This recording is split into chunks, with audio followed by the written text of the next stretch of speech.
la nacionalización bancaria obligada. Desde su puesto de secretario de Hacienda durante el sexenio de Echeverría, José López Portillo fue diseñando el modelo de banca moderna que la nación requería, promoviendo toda una serie de reformas en franca condescendencia y contando con la complacencia de los varones de la banca, lo que habrá de consolidar ya durante su estancia en Los Pinos, contando con la conducción de su secretario de Hacienda, David Ibarra Muñoz.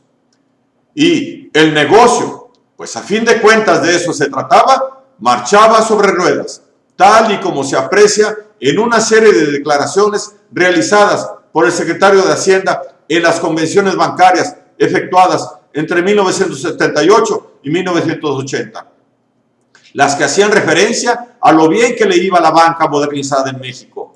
Cierto que el propósito era loable en principio, una banca nacional apoyando las actividades agropecuarias, cercana a los campesinos, banca moderna apoyada por el Estado con subsidios, promotora del desarrollo e internacionalizada.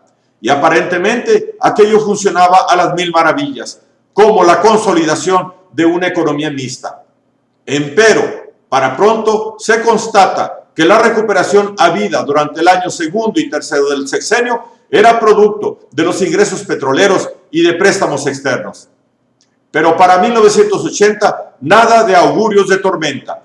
En la reunión anual con los banqueros, el discurso de Ibarra Muñoz desbordaba optimismo, así como se prodigaba en elogios para con los ricos hombres, presumiendo de logros consolidados.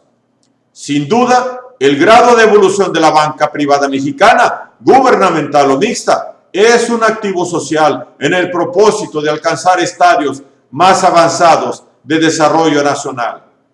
Decía Ibarra Muñoz, debido a estos y otros factores, agregó, la economía se ha recuperado y culmina su fase de consolidación. Acorde con la planificación proyectada por la administración, los 2 últimos años del sexenio serían de consolidación, y así lo confirmaba el secretario de Hacienda. La banca mexicana sí crecía, se modernizaba, se internacionalizaba con 27 sucursales en el extranjero. Para 1981 se dieron por terminadas las reformas bancarias iniciadas desde el 73, considerando que el sistema financiero había ayudado al crecimiento acelerado. El coeficiente financiero que mide la participación de la banca privada y oficial en la canalización de los ahorros como porcentaje del Producto Nacional se movió de 33% hace 20 años a 51% en 1977 y a 56% en 1979. Tanto la capacitación del conjunto del sistema financiero como los recursos crediticios que orientó a los sectores sociales y privado han venido creciendo a un ritmo superior al 40%. Habría que estar orgullosos. Felicitaciones, señores varones, puesto que en 1980 el acrecentamiento del crédito al campo subió en 61%, hasta representar casi el doble de su aporte relativo al Producto Nacional. El sector de energéticos en el último trienio recibió el 21% de los recursos crediticios totales de la economía. La vivienda de interés social y el sector de bienes de capital, por su alta prelación, recibieron también importantes volúmenes de recursos financieros. Navío avanzando viento en popa. Empero, algo falló. ¿Qué falló? Fue el caso de que a fin de cuentas, aquel que procreó tal abominación de monstruo, es decir, de banca, se vio obligado a conculcarla, corrigiendo el sentido seguido durante todo su sexenio y los años en la Secretaría de Hacienda, promoviendo la banca moderna. 9 años de procrear al monstruo, hasta no quedar más remedio que proceder a su nacionalización, ya en la agonía sexenal y ante una situación calamitosa.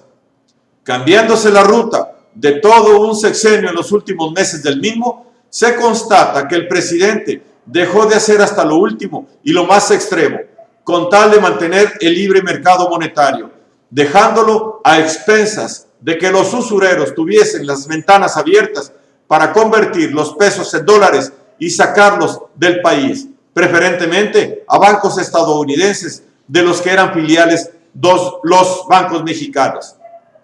López Portillo entregó el manejo del control de cambio a los agiotistas y estos lo honraron especulando y saqueando las arcas públicas y los ahorros mexicanos. Y todavía toleró por meses el que los dirigentes de su banca modernizada siguieran especulando.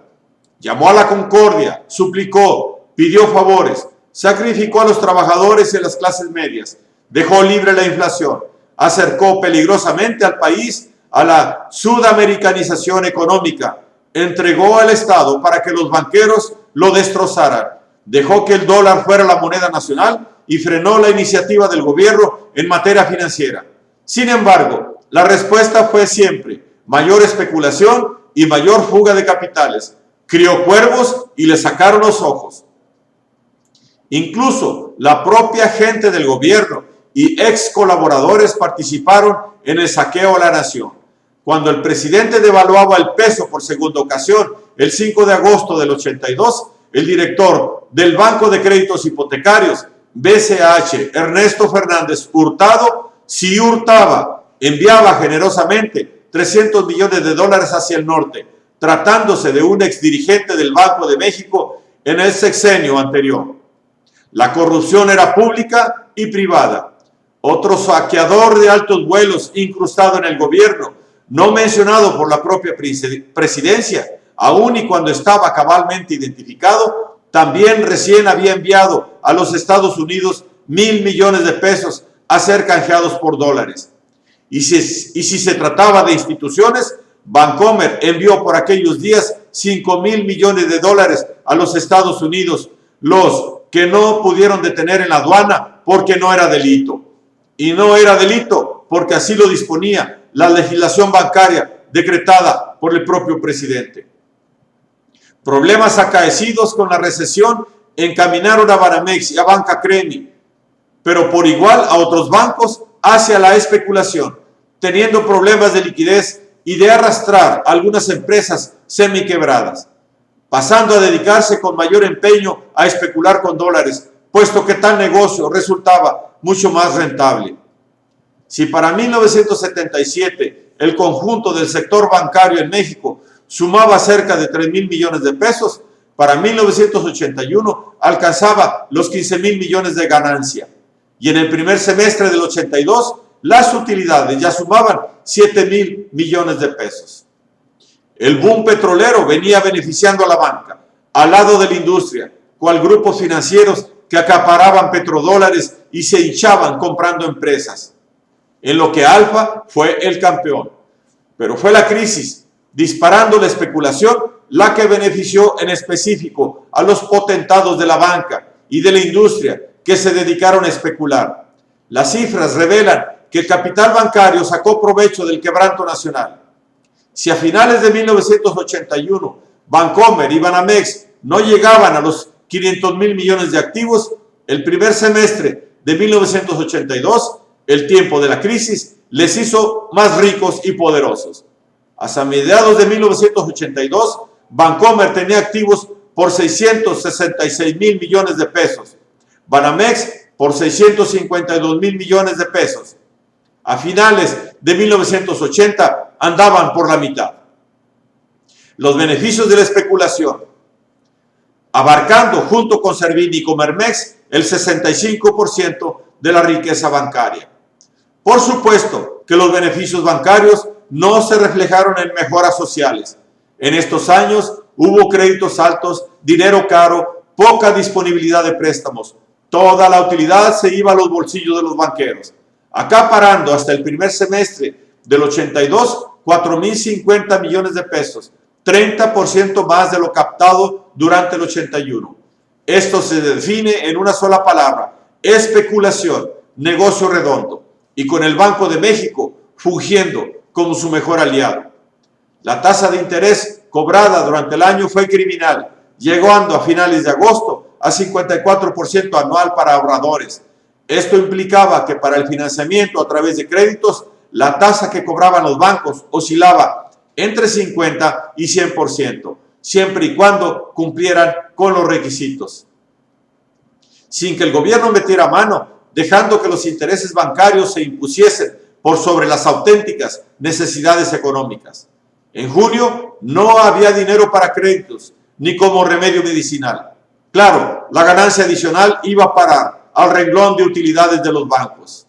Hubo, inclusive, mercado negro de créditos, fomentado por los mismos banqueros. Se prestaba a quien pagara más intereses.